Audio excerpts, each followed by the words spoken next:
It's the Fort Hays State University Coaches Show on Eagle Community Television, brought to you by Eagle Communications. Hello once again and welcome to another edition of Tiger Talk. Gerard Walbrock soon to be joined by head football coach Chris Brown as we recap the Tigers' second consecutive victory, a 20-7 win in front of a good crowd on Saturday night for tailgate over the Lindenwood Lions. Fort Hays State, a good ground attack, and the defense, boy, they played well, so we'll talk all about that. Look ahead to this Saturday, a tough challenge at Carney Smith Stadium in Pittsburgh. The 8th-ranked Gorillas of Pittsburgh State, who are off to a 3-0 start, up next for the Fort Hays State Tigers. Of course, you can catch the video replay of Tiger Talk every Tuesday and Wednesday at 10:30 a.m. and 7 o'clock p.m. on Eagle Cable Channel 14. Program brought to you once again by the fine folks at Whiskey Creek Wood Fire Grill at 3203 Vine and Hayes, where the fire is always burning, home of the half-price appetizers every night of the week from 8 until close at Whiskey Creek. We're going to take our first break. When we come back, we'll talk with head coach Chris Brown. It's next right here on Tiger Talk. Hi, I'm Gerard Walbrock, voice of the Fort Hays State Tigers, inviting you to join me for Tiger Talk. Airs Monday nights from 6 until 6:30 on Tiger Radio Mix 103, and then the video replay on Eagle Cable Channel 14 on Tuesdays and Wednesdays. We'll talk Fort Hays State football with head coach Chris Brown, preview the last game, and look ahead to the next week's action on Tiger Talk. Monday night, 6 till 6:30 on Tiger Radio Mix 103 and on Eagle Cable Channel 14. Welcome back to Tiger Talk. Fort Hays State coming off a big win on Saturday night, knocking off the Lindenwood Lions 20-7 to move their record to 2-1 with their second consecutive victory. And joined now by head football coach Chris Brown. Congratulations, nice win by your squad, and just a good, kind of a grind them out, gritty effort. It was not a high-scoring game. The defenses, both teams played really well, and you found a way to win the game. It was, it was a battle of the defenses. Neither offense really got going the way you wanted it to, but our offense put some points on the board when he needed it to be done.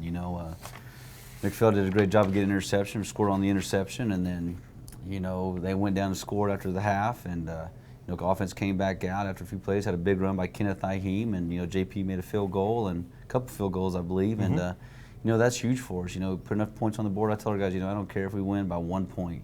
Just find a way to win each ball game, and sometimes it's offense helping defense, defense helps the offense, and this week our defense played really well. Got some turnovers, played very, very physical, probably the most physical I've ever seen us play on defense, and we got to continue to build off of that. And I think we're very close on offense to really being explosive. I feel like we're just a few plays away, a few steps away, from making things really big for us. Let's talk about the defense. Really 2 weeks in a row now they've had a solid effort, but probably the difference even Saturday night as opposed to the week prior at Northeastern State, just the physicality they played with. They did. When we talked about it, from week one, you got to play physical. The most physical team's usually going to win the ball game, and our kids did that. Defensively, they swarmed to the ball. Every play there was somebody on the ground, and maybe a guy was blocking somebody else, and we'd run through a guy and knock him down. But our guys played the game the way it was supposed to be played. You didn't see any cheap shots, but when it was time to get off a block or run through a block or make a big hit, our guys did that, and we got to build off that each week. And if we continue to play that hard and that physical on defense, I feel pretty good about that group. You mentioned cheap shots. It's kind of interesting. There was a stretch in the game. It got pretty chippy. It was pretty intense from the opening kick. They had a stretch, a lot of personal fouls. I thought your team showed a lot of great composure not to get caught up in that, because that's where you can really hurt yourself, but they did a good job. It is. You can retaliate, throw a punch, or, get unsportsmanlike, get kicked out of the game. Now you're done, for the next game, and that's something we really preach to our kids about is, play the game right. I want to be a very physical team. I want us to be very aggressive. And I want to get after people, but do it the right way. No cheap shots, hit a guy in the mouth and hit him up front high. Just play the game the way it's supposed to be played. Whistles blow, plays over, let's move on to the next play and be physical again. You held them to 20 yards rushing on 20 carries. I know stats can be misleading, and they're a team that likes to throw the ball, and then toward the end of the game, they really had to throw the ball to try to get back in it. But yet, they were still trying to establish the run, and they've got two really good running backs in Johnson and Marvin Bird. But boy, your guys did an outstanding job of taking that aspect to make them a little bit more one-dimensional. They did. And our kids really on defensively and on the offensive side really prepared themselves this week, watching film, going through their scouting reports. And, they had an idea of what Lindenwood was going to do against us before, when they saw the formations and the things they were doing. So, that's heads up by our kids, just figuring out what they're doing and had an idea what was getting ready to happen to them. And when you know what's happening, good things are going to happen for you, and you're going to be able to fly to the ball and make plays. And D-line did a great job of establishing the line of scrimmage, dominating the line of scrimmage, and allowed our linebackers to flow. And when our linebackers can flow, I mean, they're fast kids, they're physical kids, and when they get there, they're going to hit you in the mouth. In that regard, from week one to where you are now, and just talking with players throughout the week, I get a sense there's, not that there wasn't a dedication, but the things you mentioned in the film room and preparing better, practicing better, the focus not just on Saturday, but on Monday, Tuesday, Wednesday, and Thursday leading up to the Saturday game has improved immensely. It is. You know, it's a job. I mean, they got school and they got football, and you know, school's a big part of it, and football is a huge part of it. You know, you got to put the film hours in. You can't just watch 2 hours of film and expect to know what they're doing, you know, offensively or defensively. You know, we encourage them to get at least 4 hours with us a week, but you know, overall, you probably need to watch 10 to 15, maybe even 20 hours a week, going through your scouting reports, looking at formations and tendencies, and figuring those things out. But it is a job. I mean, this is why you're here, and you're trying to win ball games. So, you know, what's important to you, and we tell our kids the most important things to you right now is school and it's football, and those are the things you need to take care of. We mentioned Lindenwood. The running game was held in check. They like to pass the ball, and they've got a really good quarterback and just a bevy of wide receivers. And in fact, a couple of guys who hadn't played all year got back after it on Saturday. But you hold them to 283 total yards in only 2 plays of 25 or more. I think that was pretty impressive against a team that can be very explosive. And it is, you know, and that's something we talk about all the time about in our defense. Don't give up the big play. Keep everything in front. Make them earn everything. Because eventually, you know, they're going to make a mistake on offense. And then that's what our defense did. You know, we gave up the one big play with Michael Jordan. You know, if he gets back and makes the right turn and gets to the receiver, he probably picks that ball off. And, you know, he still hurts about that one play and it's still bugging him. But what a great kid and what a great player. But, you know, just do the little things. Keep everything in front. Don't give up anything easy, because that's a momentum changer. You give up a big play, it just changes the momentum so much. But made him earn everything. And when they had to do that, got some pressure on the quarterback, got some turnovers, and made things happen. Ask about Alex Schmidtberger. I know it's a guy you've been really excited about. He seemed to be on the field a little bit more, at least around the football. 12 tackles, I think 7 of them unassisted. Seemed like he was all over the place Saturday night.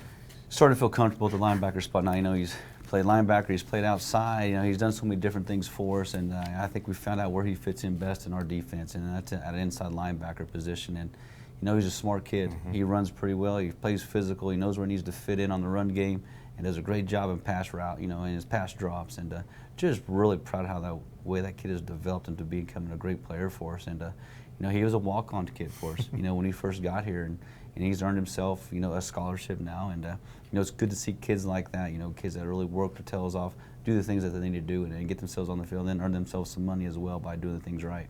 Tigers get a big win, 20-7. We'll talk more about the Lindenwood game and look ahead to Pittsburg State as we continue. Tiger Talk presented by the fine folks at Whiskey Creek Wood Fire Grill, where you can pick 2 choices for lunch from $7.99 and $8.99. Many items, many options. Pick and choose at Whiskey Creek Wood Fire Grill, 3203 Vine, where the fire's always burning. More Tiger Talk right after the break. Welcome back to Tiger Talk. Gerard Walbrock and football coach Chris Brown. Fort Hays State coming off a big home win over Lindenwood. Now looking forward to Pittsburg State on Saturday. The program brought to you again by Whiskey Creek Wood Fire Grill at 3203 Vine in Hays. I want to ask you about the end of the first half. A lot of confusion, I think, by all involved. It appeared, well, it didn't appear, it ended up, they just basically got a free play, or one that happened that didn't count. What was the explanation at the end of the first half on that situation? The explanation was they substituted. They had no timeouts left to, you know, to actually stop the clock. So they did a substitution. They have to give us time to substitute as well. Head umpire did not give the signal for the substitution for the back judge or the middle judge to come up and hold the center to stop play. Snap the ball, threw the flag. You know, in my opinion, it probably should have been the head coach knows on the other team that, you know, you got to allow the other team to substitute. So to me, it should have been, you know, a snap infraction, 5-yard penalty, plus 10-second runoff, and half should have been over. Officials made the mistake, took the blame, and gave them 9 more seconds on the clock because, you know, they didn't do the proper mechanics. But it's part of the game. Our kids did a good job of adjusting to it, understanding what was going on. Didn't let them score. You know, Rashad Dunnigan did a great job of picking the ball off, and that was a hard one. You know, tipped up, brought it back in, kept his feet in bounds, and got the interception. That's a huge play for us. That could have been a big momentum changer going into the half. And we kept them off the board. Yeah, I was going to say, to keep the composure, because both teams, I mean, they were ready to play. Yep. Let's get this half going, let's finish it out, and then had to wait for a long delay, or the officials sorted it out, explained it to both coaches. Yeah. And then you have Rashad Dunnigan, who's in for the injured Raheem Dumas, and I thought really played well, and it seemed like that play springboarded him to a good second half. It is, and that's a kid we've been waiting for all year to just kind of come out of a shell and do some things for us. Very athletic kid, knows the game very well, and breaks on the ball very well. And coming in that situation, hadn't played a lot, really stepped up and made some great plays for us and did some good things for us. And we were expecting them. Now that kind of gives us some depth at corner. Even Nash Cars came in the game for a little bit there towards the end and did a great job of breaking on the ball and making some nice tackles. And it's good to see that. Hopefully we get Dumas back this week. We'll find out more today, after he gets his MRI and what's going on with him. But I think he should be back. Hopefully it's just an ankle sprain, if anything. But I'm just really proud of Rashad coming in and really stepping up and playing for us. Offensively, it was kind of a blueprint from a week ago. Ran the ball maybe a little bit better in the first half Saturday night against Lindenwood than you did the first half at Northeastern State, but really took over in the second half. And when you're in those tight, grind them out games, that's key to be able to run the ball, and you really did after halftime. Yeah, it's ball security, time management, keeping your defense off the field, and just running some clock, and that's the main thing we do with our offense right now is keep our offense on the field, keep the ball out of their hands. If we keep the ball out of their hands, they can't score points, and that's what we did. I felt offensively. We didn't put a lot of points on the board. We managed the game, and we had the one turnover, and that was it. And it shouldn't have been a turnover. It should have been ball tucked and first down or maybe even a touchdown. But we lost the ball, and defense came back out and held them. But managing the clock, getting first downs, keeping your defense off the field, keeping their offense off the field, is a huge part of the game, and we seem to do that pretty well. Edward Smith looked like he's fully healthy, 99 yards and a touchdown. Really, I think one run he kind of reverted back to the old Edward Smith, but hitting the hole hard and showing that burst of speed he has. He did. He's learning his patience. He's finally starting to get it. If he would have just been patient on that one down towards the goal line, it's definitely a first down. It might be a touchdown. But sometimes, you don't see it right away, and you get anxious, and you get impatient, and you just bounce it outside. But that's learning. He's not that kid. When he came out the field, he goes, "I saw it too late." And he understood. He goes, "It's my fault." And he took the blame for it. I like when kids do that. They man up, take ownership, and that says a lot about your team when the kids start doing that. And Kenneth Iheme, 2 straight games now. He's run well, 60 yards, including a big 40-yarder, which wasn't easy. Kind of bobbled the exchange from Travion Albert, but tucked it in. And boy, what a great hole he had to run through. Oh, it was great. It was perfect scenario for us. We need to get him the ball. We need to get a touchdown. We need to make something happen. And just to answer the touchdown that they just scored, so kind of put an exclamation point. Hey, we're here. We're going to win this ball game. We're going to get it done. And it was a great time for offense to explode and make things happen. But it was a huge hole. I think it made one guy miss, and he was off to the races. And, good job getting to the end zone. Didn't know if he was going to get caught or not, but he actually pulled away from that kid and scored. And that's a huge part in the game where we needed a touchdown, and our offense got it done. Tigers answered and got the score. They go on to win it 20-7 over Lindenwood. Tiger Talk presented once again by Whiskey Creek Wood Fire Grill in Hayes. Back with more right after this. Welcome back to Tiger Talk, presented by Whiskey Creek Wood Fire Grill. They have the prime rib dinners, they have pasta, they have ribs, they have the meat combos, the 2 meat combos, steak and shrimps combos, steak and rib combos, a lot of great options. Great place at Whiskey Creek Wood Fire Grill, 3203 Vine in Hayes. We appreciate their sponsorship of Tiger Talk. Gerard Welbrock, head coach Chris Brown, Fort Hays State over Lindenwood on Saturday night to move to 2-1. I want to ask you about Travion Albert. He was thrust into the starting role once again after the injury last week to Kevin Spain, and just seemed like he's just a hair off on his timing again, and you kind of hope he can work himself through that. Battled through it, still had an efficient game, but it just seems like he's a half step behind right now. Yeah, it's kind of like last year. Those first 4 games last year, he was just off just a little bit, and then finally about the 4th, 5th game, things really started to click for him. He started getting his timing down, and hopefully that happens for us this week, where everything just kind of clicks. And we're gonna revert back to what we did, last year, and we've been doing it already. But things he does well, what's Travion do well for us, and we got to figure those things out, and and try to make him successful on the football field and give him some confidence. I mean, a few of those passes, he's a foot away, or maybe even 6 inches away from completing that pass, and it's a totally different ball game. I want to ask you about special teams. J.P. Mausiel kicked off for you. going against one of the top kick return teams in not just the MIAA, but the country, really held them in check in that regard. I'm guessing that was one of the reasons that JP was kicking off. He kicked that high, short pooch kick, but you guys covered it extremely well and tackled well. We do, and that's huge for us. You know, if you can get it up, get your coverage down there, by the time the guy catches the ball, your coverage is there right in his face, and you know, usually there's not time to get a great return, and you know, we need to continue to do that. I mean, I'll give him the ball in the 30 every time, 25. You know, it's better than kicking it deep and having a chance to, you know, one block or one spurt, and it's a touchdown on the kickoff team. You know, so you know, we're going to continue using him, and those aspects, and you know, if teams start cheating up too much, you know, he's got the leg enough to kick it over their heads. So he's a great weapon for us, and we're going to continue to use him in that aspect. And he kicked 2 field goals. He just missed on a 48-yarder that clanked off the crossbar. I know Drew O'Brien got a little bit dinged up on a punt, having to do a little coverage, and good to see him step in there and assume that role. It is. You know, him and Drew have been battling all year. You know, the first of the year, JP was our, you know,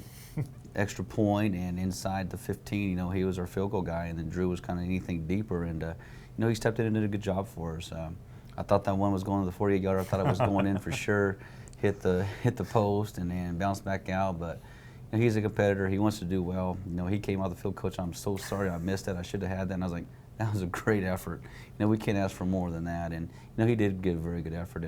But his kickoffs were great. His PATs were great. His field goals were great. And you know, he's a big part of why we won that game and kept the spread the way it was to make them go for it on some fourth down conversions. Talked a lot about the defense. Forced 4 more turnovers, 2 fumbles, 2 picks. I think all your interceptions this year, for the most part, by the linebackers. They have really done a great job of breaking to the ball. Justin McPhail nearly got one returned for a touchdown, but that linebacking core has been very good in pass coverage. Very good. You know, our secondaries did a good job of staying deep and taking away the deep balls and making the quarterbacks dump it down to the shallow guys, and our linebackers did a good job of getting hands on receivers, getting to the pass drops, covering guys up, tipping balls, and making things happen. But you know, they got to continue to do that.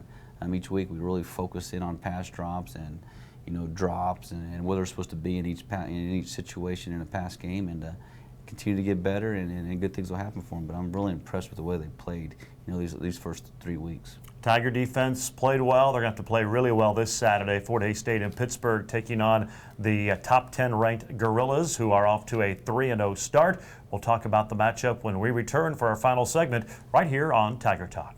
Welcome back. It's our final segment tonight on Tiger Talk, where it's brought to you by Whiskey Creek Wood Fire Grill, 3203 Vine in Hays. The 10 steak options: sirloins, ribeyes, New York strips, even the porterhouse. If you're not hungry, well, I don't know what we can do for you, but Whiskey Creek's the place to be. 3203 Vine in Hays. A lot of great menu items, half-price appetizers, 8 until close, every night of the week at Whiskey Creek, where the fire's always burning. Fort Hays State trying to move to 3-1. It will be a challenge on Saturday afternoon, the MIAA TV Network's game of the week, as Fort Hays State takes on Pittsburgh State. For the first time in a few years, Pittsburgh State, with that odd MIAA scheduling, went 2 consecutive seasons without playing a school from Kansas. Now they'll get a Kansas school on back-to-back days. Yep. They beat Washburn in a weather-delayed game last Saturday afternoon, and now they'll be at home to take on the Fort Hays State Tigers. Obviously a very tough challenge, very impressive in the first 3 weeks for those Gorillas. They have been. You know, they played very well on defense. They played very well on offense. They got, you know, tons of athletes on the field. They're strong up front. And, you know, it's going to be a great atmosphere. I mean, it's going to be family day for them. There's going to be a lot of people there. And, you know, I like playing those atmospheres. It just brings a little more excitement to the game, and, you know, it makes it fun. But they're a good football team. They got a great quarterback, great running back, great wide receivers, and their O-line's very strong. And then we look at their defense, their linebackers run very well, their secondary runs very well, and they're strong up front with their D-line, and they're guys that can run. So, you know, it's going to be a big challenge for us. We got to find ways to attack them, you know, offensively, and figure out how we can, you know, get some points on the board. And defensively, you know, we're going to do the same things we've done the last 3 weeks: is swarm to the ball, create some turnovers, and you know, and be physical. And I think that's the only way we can win this ball game. But you know, I have faith in our guys that are going to prepare themselves this week and understand what they're doing, you know, offensively and defensively. And you know, our special teams have got to get better than they have the last few weeks. And, you know, I feel good about our chances going down there. You know, our kids just got to compete and believe in themselves and have confidence and just prepare themselves and play the game the way it's supposed to be played. You mentioned the atmosphere. They had almost 11,000 in their only home game in week 1. They're averaging about 10,500 here for the last couple of seasons. It will be a different environment, one you don't get very often in the MIAA with that many fans and with that upper deck on the other side. How much do you address that, and how do you kind of prepare your team to handle that, especially early on in the ball game, which seems when Pittsburgh thrives? You know, I think just this week in practice, especially on Thursday, you know, we got to turn the stereo on, the radio on, and get some music playing as loud as we can possibly play it to kind of get the feel of the noise, how the noise is going to be in the stadium. And it's a football game. You know, when the game starts, you just got to block everything out and worry about what's between the lines and go to work. And that's in anything you do. Just stay focused on your task at hand and go play football. You know, those fans are fans. They're going to say a lot of things to you that you probably don't want to hear, but keep your head in between the lines and let's just go play ball, and that's what it's all about. For years, Pittsburgh State always known for a great running attack. I think 200 yards has been the benchmark. It's unbelievable, their record above. This year, though, they've only rushed for over 200 yards in one game, yet they've won both of them. They seem to throw the ball maybe more, at least more efficiently than they have in years past. Anthony Ebano, though, can do it both ways. He can. I mean, he's got great feet. You know, he runs very well, runs the option, runs the read very good. You know, does a great job of, you know, gun run, read with the bubble off the edge. You know, the bubble guy is their pitch guy, and does a good job of reading that as well. But you know, he can drop back and pass. He's got plenty of time, and he reads the defense very well in the secondary. So, you know, we got to find some way to get some pressure on him, and you know, try to make him, you know, force him to make some mistakes. But you know, he doesn't make very many. Good headsy football player, and you know, he's going to be tough to defend. But we just got to do a good job of, you know, making him make some decisions that he doesn't want to make, and just be physical and be aggressive and go attack him and get after him. It should be an interesting game, certainly, and a chance for 4 days to really put their foot on the map and make a strong move. And I know that's kind of the next step. You look at the last couple of years, I think you've handled teams that you're probably on the even par with or better than. You've won those games. Now the next step in this program, starting to beat a few of those upper echelons, the Northwest, the Pittsburgh, Central Missouri's, Washburn's, and Emporia's teams in that regard. Yeah, and it is. It's time for us to kind of see where we're at as a program, and you know, I feel like we're really close, and you know, it's our kids. They got to believe in it. They got to believe that they can compete at that level, and that's what it comes down to. As long as they got the confidence and believe in their abilities, and believe in what we're doing offensively and defensively, and just execute. You know, and that's the main thing right now. We got to execute on Saturday and be confident in our execution and do the things that we need to do, and don't turn the ball over. You know, I think we've got a great chance, and but that's in any game. You got to block, you got to tackle, and you can't turn the ball over on offense, and you got to get some turnovers on defense. You do those things, and you do well on the special teams.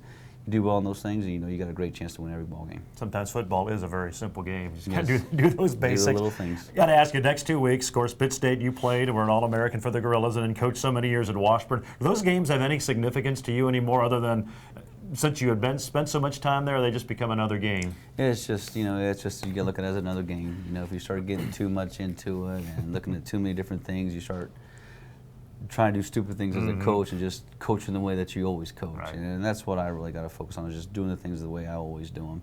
Going to this week, it's just another game week, and you got to prepare your kids to get ready and try not to do anything dumb, you know, as a coach. And that's what I'm focusing on this week, is just staying focused, staying locked into what we're doing and what we do best, and not to try to make, you know, do any extra crazy plays just to make something happen. Just go play football. Yeah, it's good life advice. Stay focused and don't do anything dumb. Yeah, exactly. Yep. Well, Coach, we appreciate the time as always. Congratulations on the nice win Saturday, and really looking forward to Saturday afternoon of football down in Pittsburgh. It's always a great environment, and hopefully it's a great game. It is. Thanks, Gerard. That's Chris Brown, head coach of the Fort Hays State Tigers, as they take on Pittsburgh State. 2:07 kick from Carney Smith Stadium on the Pittsburgh State campus. You can hear it on Tiger Radio Mix 103, 1 o'clock with the Auto World pregame show. That is going to wrap up Tiger Talk for this week. It's brought to you once again by the Hayes Med Orthopedic Institute, also by the Taco Shop, G&L Tire and Automotive, Golden Belt Bank of Hayes and Ellis, Adams, Brown, Barron and Ball, BTI, James Motor Company, and Couture for men and women. For the head coach, Chris Brown, this is Gerard Walbrock. So long, everyone.